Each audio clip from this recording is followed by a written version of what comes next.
Sahih al-Bukhari 1541. Narrated Salim bin Abdullah. I heard my father saying, never did Allah's Messenger assume ihram except at the mosque, that is, at the mosque of Dhul Hulayfa.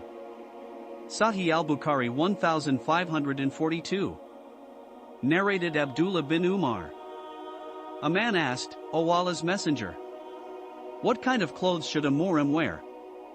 Allah's Messenger replied, he should not wear a shirt, a turban, trousers, a headcloak or leather socks except if he can find no slippers. He then may wear leather socks after cutting off what might cover the ankles. And he should not wear clothes which are scented with saffron or wars, kinds of perfumes. Sahih al-Bukhari 1543-1544. Narrated Ubaydullah bin Abdullah. Ibn Abbas said, Usama rode behind Allah's Messenger, from Arafat to al-Muzdalifah, and then al-Fadl rode behind Allah's Messenger, from al-Muzdalifah to Mina. Ibn Abbas added, both of them said, the Prophet kept on reciting Talbiya till he did the Rami of Jamrat al-Aqaba. Sahih al-Bukhari 1545. Narrated Abdullah bin Abbas. The Prophet, with his companions started from Medina after combing and oiling his hair and putting on 2 sheets of ram, upper body cover and waist cover. He did not forbid anyone to wear any kind of sheets except the ones colored with saffron because they may leave the scent on the skin. And so in the early morning, the Prophet mounted his mount while in Dhul Hulayfa and set out till they reached Baida, where he and his companions recited Talbiya, and then they did the ceremony of Taqlid, which means to put the colored garlands around the necks of the Badn, camels for sacrifice. And all that happened on the 25th of Dhul Qa'dah. And when he reached Mecca on the 4th of Dhul Hijjah he performed the tawaf round the Talbiya and performed the tawaf between Safa and Marwa. And as he had a badana and had garlanded it, he did not finish his ihram.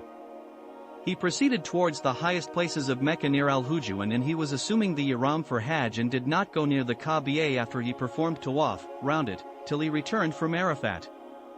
Then he ordered his companions to perform the tawaf round the Talbiya and then the tawaf of Safa and Marwa, and to cut short the hair of their heads and to finish their ihram.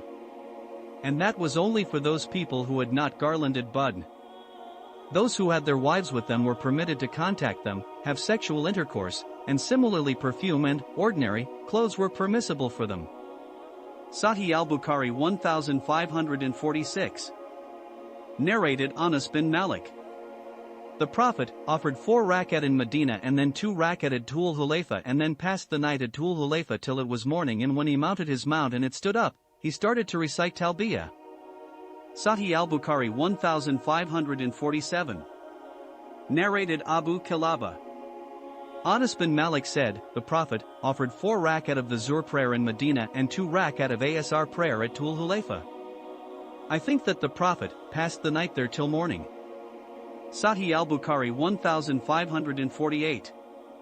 Narrated Anas. The Prophet offered 4 rakat of the Zuhr prayer in Medina and 2 rakat of the Asr prayer in Dhul Hulayfa, and I heard them, the companions of the Prophet, reciting Talbiya together loudly to the extent of shouting. Sahih al-Bukhari 1549. Narrated Abdullah bin Umar. The Talbiya of Allah's Messenger was, Labbaika Allahumma labbaik, Labbaika la sharika laka labbaik, inna alhamda wa ni'mata laka wal mulk, la sharika laka. I respond to your call, O Allah, I respond to your call, and I am obedient to your orders, you have no partner. I respond to your call, all the praises and blessings are for you, all the sovereignty is for you, and you have no partners with you. Sahih al-Bukhari 1550. Narrated Aisha.